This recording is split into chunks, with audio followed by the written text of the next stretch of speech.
What happens when a national currency collapses faster than public trust? Can a political system survive the shock? That question began echoing across Iran in the final days of December, when the country's currency entered a sudden free fall that many economists had quietly feared, but few expected to unfold so violently. Within hours, exchange rates on the street diverged wildly from official figures. Import prices surged, and entire sectors of the urban economy simply stopped functioning. Could an economic shock of this scale remain confined to markets and balance sheets, or would it spill irreversibly into the streets? The first visible crack appeared among electronics vendors, merchants, whose livelihoods depend on stable access to imported goods priced in foreign currency. As the rial collapsed, contracts became meaningless overnight. Shops shuttered not out of ideology, but out of arithmetic. Selling inventory meant locking in losses. Buying new stock was impossible. Strikes began quietly, framed as economic protest rather than political rebellion. Yet in a country where household savings have been eroded for years by inflation and sanctions, the symbolism was unmistakable. When traders refuse to trade, confidence itself has broken. Within days, the protests outgrew their economic origins.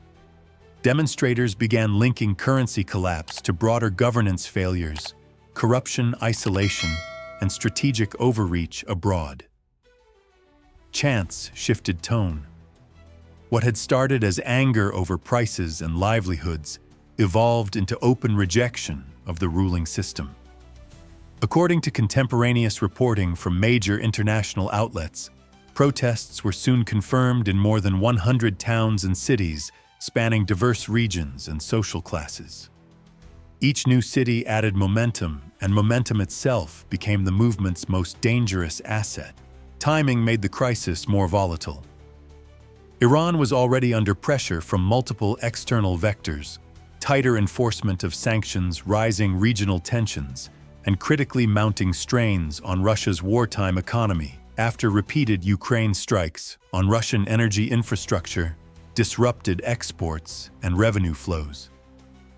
Analysts at Western defense journals noted that Moscow's reduced capacity to financially cushion partners had knock-on effects across aligned states.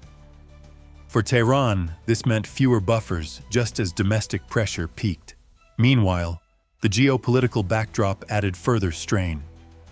With NATO governments increasingly focused on energy security after attacks on pipelines, refineries, and power nodes in Eastern Europe, Iran's own energy revenues faced intensified scrutiny and risk. Western economists interviewed by Reuters and the BBC warned that energy exporting states under sanctions were entering a period of heightened vulnerability where even short-term shocks could cascade into systemic unrest. Iran's December currency collapse fit that pattern with alarming precision.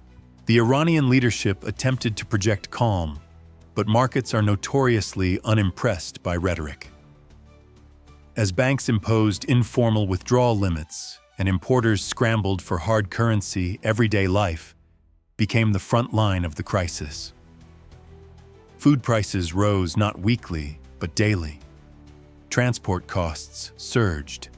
Even members of the security services paid in rapidly devaluing local currency felt the squeeze. Several Western analysts pointed out a familiar historical dynamic when inflation begins to undermine the purchasing power of the very forces tasked with maintaining order. Loyalty becomes transactional rather than ideological. From Washington, signals were carefully calibrated. President Donald Trump, speaking amid broader discussions on global instability and the ongoing war in Eastern Europe, framed Iran's internal turmoil as a consequence of long-term mismanagement rather than sudden provocation. While official statements avoided operational commitments, the tone was unmistakably supportive of peaceful expression. Strategic messaging experts noted that such language often serves a dual audience: not only protesters, but also the institutions watching from behind riot shields. Yet for all its intensity, This first phase of unrest remained fluid rather than decisive. Protests were expanding, but the state still retained cohesion. The crucial variable was speed. Each passing day brought new cities, new grievances, and new risks of miscalculation. History offered uncomfortable parallels, but outcomes were far from predetermined. The currency collapse had lit the fuse, but whether it would reach the core of the system remained an open question. Meanwhile, as economic despair morphed into something far more political, attention quietly shifted from the streets to the inner circle of power itself, where age, health, and succession fears were beginning to matter more than slogans. When leadership ages under pressure, who truly holds power when the system begins to shake? That question moved rapidly to the center of Iran's crisis as protests expanded and attention drifted away from the streets toward the apex of the political system. At the heart of that scrutiny stood Ali Khamenei, now in his mid-80s, presiding over the most severe internal challenge of his long rule. His age alone would not normally define a crisis, but combined with economic collapse, widening protests, and regional instability, it became a destabilizing factor that analysts could no longer ignore. Western intelligence and academic observers have long argued that authoritarian systems often appear strongest just before uncertainty seeps into succession planning. In Iran's case, that uncertainty had been quietly growing for years. Public appearances by the Supreme Leader had become less frequent, decision-making more opaque, and the role of intermediary power centers, particularly the Islamic Revolutionary Guard Corps, more pronounced. As one senior Middle East analyst told the BBC, the system increasingly resembled collective management under a symbolic apex, a structure that functions smoothly only as long as confidence remains intact. The December economic shock changed that equation. As the currency collapse accelerated, elite calculations began to shift. In authoritarian systems, loyalty is sustained by a balance of fear, ideology, and material stability. Inflation eroded the last of those pillars. Security forces and bureaucrats alike faced shrinking purchasing power, while sanctions and declining oil revenue limited the state's ability to compensate. Analysts at Reuters noted that similar dynamics preceded elite fragmentation in other historical cases, where leaders appeared physically present but politically weakened. Age also mattered psychologically. Political scientists frequently point to what they call the end-of-era effect, when elites begin planning not just for survival, but for what comes after the leader. In Iran, questions about succession, long avoided in public discourse, started circulating more openly within elite circles. Western think tanks observed increased signaling activity, carefully worded statements, shifting alliances, and unusually cautious responses from institutions that typically projected certainty. The comparison many experts quietly drew was to Iran's own past. In the late 1970s, few Iranians knew that the Shah was gravely ill, yet rumors of weakness spread rapidly through the security forces. That perception proved decisive. Today's situation is not identical, but the parallel is uncomfortable. Analysts at DW emphasized that perceptions, not facts, often drive defections. If commanders believe a leader is faltering, their risk tolerance changes, sometimes abruptly.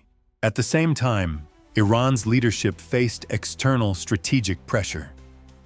The ongoing war in Eastern Europe had already reshaped global alignments. With Russia strained by sustained Ukrainian strikes on energy infrastructure, documented extensively by defense news and other outlets, Moscow's capacity to offer political or economic backing to partners was under scrutiny.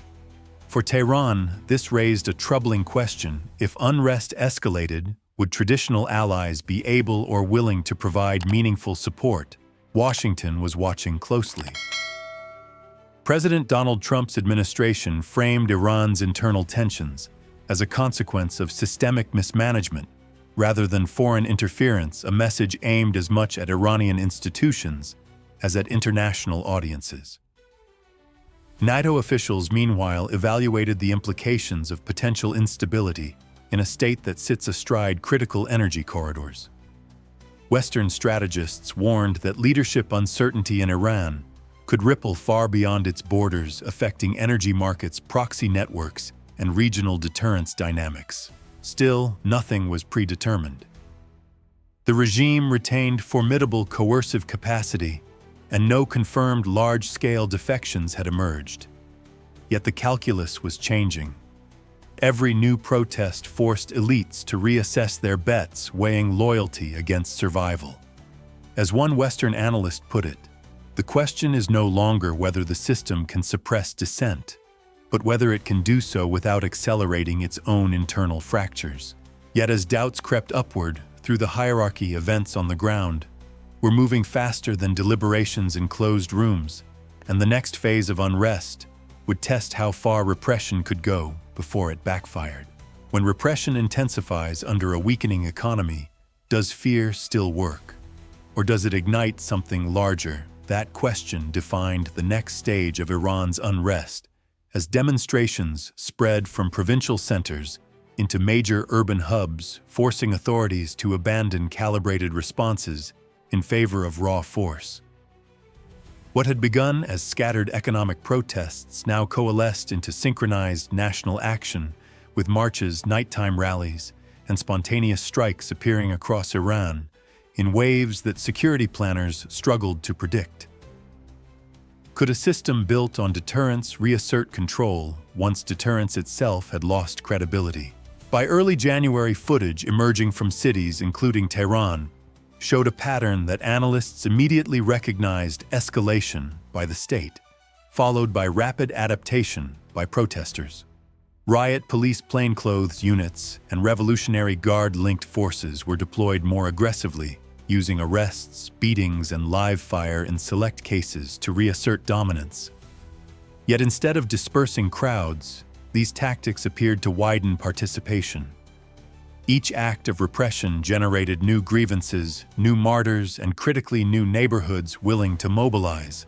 Western security analysts interviewed by Reuters emphasized that this phase marked a shift from protest to confrontation.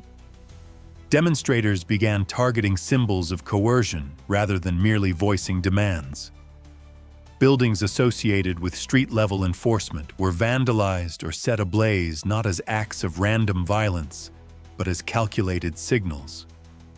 The message was clear: fear was no longer a one-way street. In authoritarian systems, that inversion is often the point of no return. The regime's response revealed internal strain. While elite units remained loyal, coordination appeared uneven. Some districts saw overwhelming force. Others experienced delayed or hesitant intervention. Military Watch magazine noted that such inconsistencies often indicate overstretched command structures, especially when personnel shortages coincide with declining morale. Inflation, analysts argued, was quietly eroding the very foundation of internal security by reducing the real wages of those expected to enforce order. At the same time, information warfare intensified.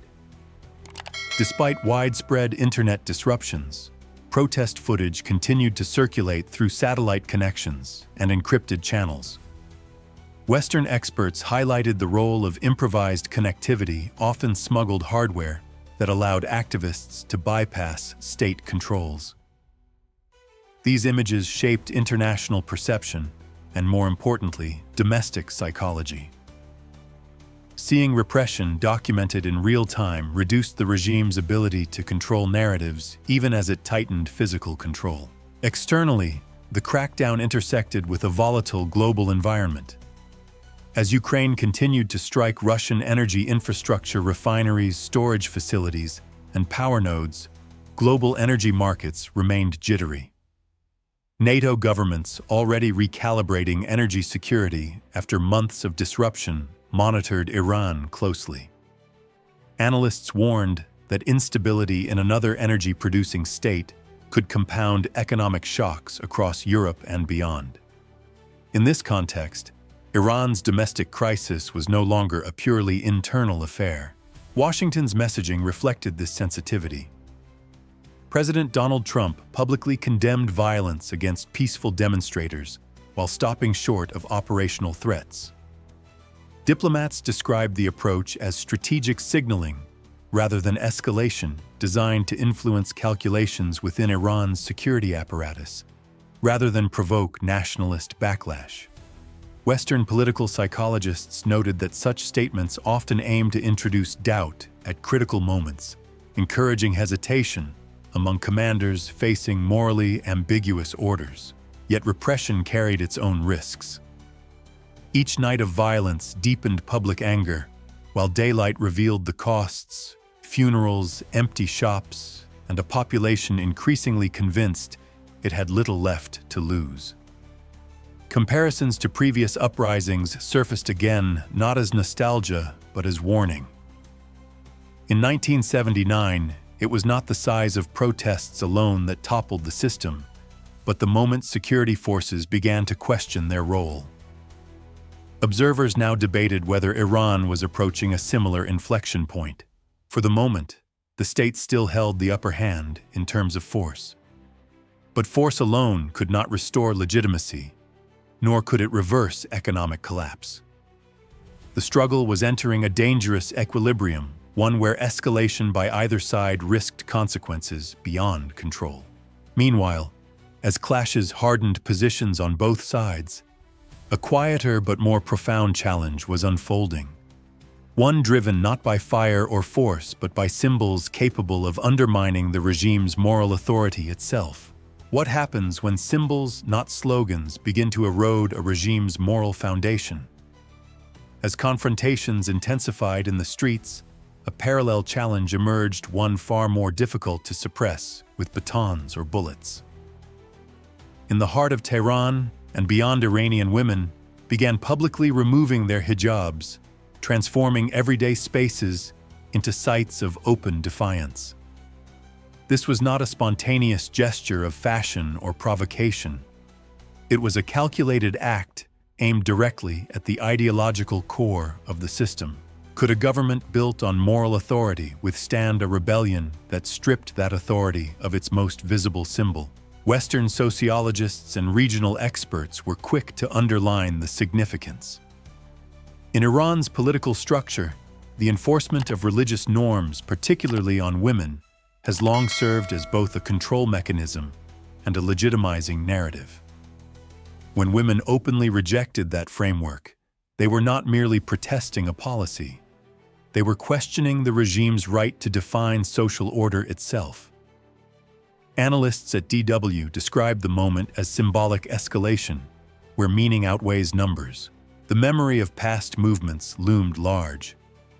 Many Iranians recalled the nationwide protests triggered years earlier by the death of a young woman in custody after an encounter with the morality police. That episode had already weakened public trust, exposing a gap between official narratives and lived reality. While the state managed to suppress that movement through force, it never fully erased the resentment it generated.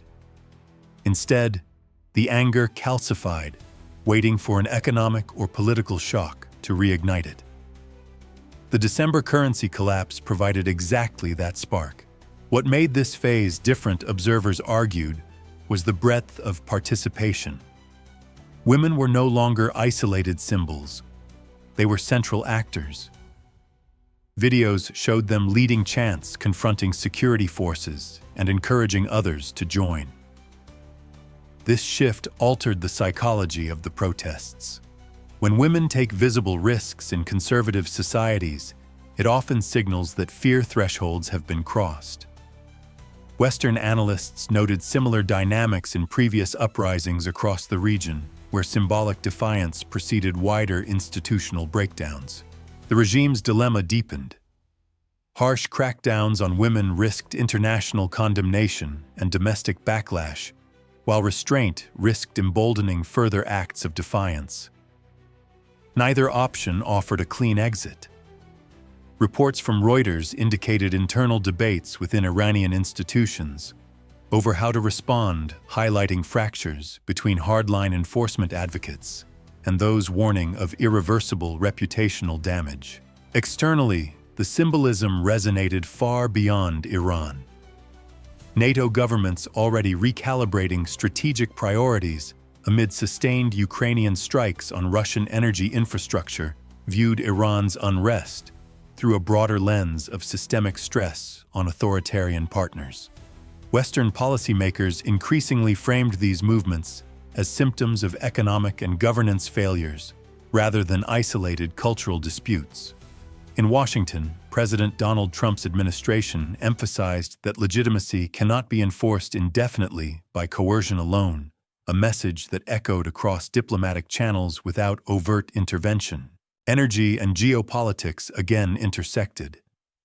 As Iran's leadership struggled to maintain internal cohesion, analysts pointed to declining state revenues and rising costs of repression. With Russia diverting resources to offset damage from Ukrainian attacks on refineries and pipelines, Tehran's ability to rely on external support appeared increasingly constrained. Economic vulnerability amplified the power of symbolic resistance. By this stage, the protests were no longer only about prices, policing, or even leadership. They had evolved into a referendum on identity and authority. Each unveiled woman represented not just dissent, but the possibility of a different social contract, one the regime could neither easily concede nor decisively crush. Yet, as symbols shook the system from within, pressure was also building from outside, where strategic signals and international calculations began quietly shaping the next turn of events. When outside powers speak carefully during unrest, who are they really trying to influence, the public or the institutions holding the guns? As Iran's internal crisis deepened, attention shifted outward to the calibrated signals coming from Washington and allied capitals. Public statements were measured, almost restrained, yet analysts agreed they carried strategic weight. President Donald Trump, speaking amid broader briefings on global security, condemned violence against peaceful demonstrators while avoiding explicit threats. The phrasing mattered. It was not a call to intervene, but a reminder that the world was watching and that accountability has an audience beyond borders. The immediate question was whether such messages would resonate where it counted most within Iran's security apparatus. Western diplomats and intelligence analysts described the approach as psychological signaling rather than escalation. By framing the unrest as a consequence of systemic failure rather than foreign provocation, Washington sought to deny Tehran a familiar narrative, one that casts external enemies as the cause of domestic turmoil. According to reporting from Reuters and the BBC, this messaging was designed to complicate the regime's internal justification for force. When a government claims it is defending the nation from outside interference, security forces often comply. When the unrest is framed as homegrown and legitimate, compliance becomes morally and politically fraught. At the same time, the digital dimension of this pressure campaign expanded. Official U.S. channels began issuing statements in Persian, a move that analysts interpreted as less about reaching protesters, many of whom faced internet blackouts, and more about reaching elites, officers, and bureaucrats with access to filtered networks. Strategic communications experts noted that such messages often target those in between: commanders weighing orders, administrators processing directives, and families of security personnel watching events unfold with growing unease. This external signaling coincided with heightened global tension elsewhere. Ukraine's continued strikes on Russian energy infrastructure, refineries, depots, and power facilities kept energy markets volatile, and Russia's strategic bandwidth constrained. Defense analysts writing in Military Watch magazine argued that Moscow's focus on repairing damage and stabilizing exports reduced its capacity to act as a reliable backer for partners under internal stress. For Tehran, this raised uncomfortable questions about how far external support could stretch if the crisis escalated. From a NATO perspective, the situation carried broader implications. Instability in Iran threatened to disrupt regional energy flows at a moment when European states were already recalibrating supply chains after months of disruptions linked to the war in Eastern Europe. Western strategists warned that overlapping shocks, sanctions infrastructure attacks, and domestic unrest could compound into systemic risk. In that context, Iran's crisis became part of a larger pattern: authoritarian systems under economic strain facing simultaneous internal and external pressure. Israel's posture added another layer of complexity. Reports following high-level meetings in Washington suggested renewed discussions about Iran's ballistic missile program, an issue long viewed as a red line in Israeli security doctrine. Analysts cautioned, however, that overt military action during widespread protests could backfire, triggering a rally around the flag effect that temporarily strengthens embattled regimes. The prevailing assessment among Western experts was that restraint served strategic interests for now. Despite these calculations, uncertainty dominated. External pressure alone could not determine outcomes inside Iran, but it could shape the environment in which decisions were made. Each statement, each signal subtly altered risk assessments within the regime. The question was not whether outside actors would act decisively, but whether their words would tip the balance of hesitation already spreading through the system. Yet even as international signals intensified, a more consequential contingency was quietly taking shape behind closed doors, one involving succession fears, contingency planning, and a potential exit route that analysts had seen before. What does a regime plan when it begins preparing not for victory, but for survival beyond its own borders? As Iran's unrest entered a more precarious phase, attention turned to contingency planning at the very top. According to multiple intelligence-linked reports cited by major Western outlets, senior figures around the Supreme Leadership had quietly examined a scenario once considered unthinkable: an orderly exit if internal cohesion fractured. Such planning did not signal imminent collapse, analysts cautioned, but it did reveal a leadership increasingly aware of historical precedent and determined not to be caught unprepared. The logic behind a potential escape route was rooted in lessons from the past.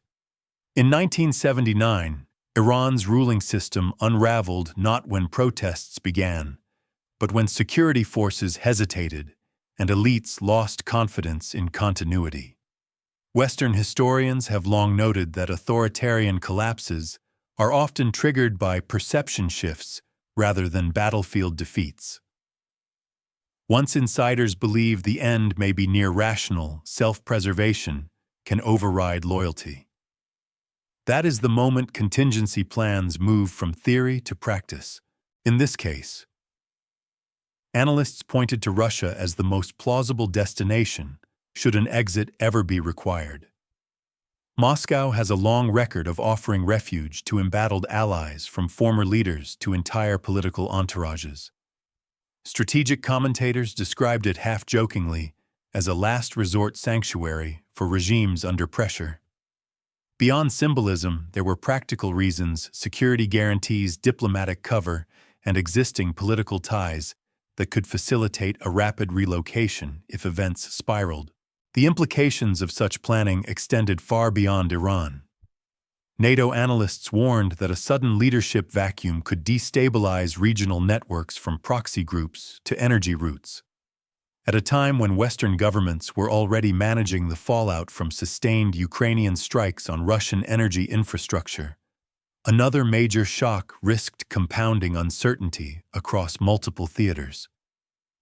Energy markets, already sensitive to disruptions, would react instantly to any sign of regime collapse or transition in Tehran. Washington's posture reflected that concern. President Donald Trump's administration emphasized vigilance and coordination with allies rather than dramatic gestures.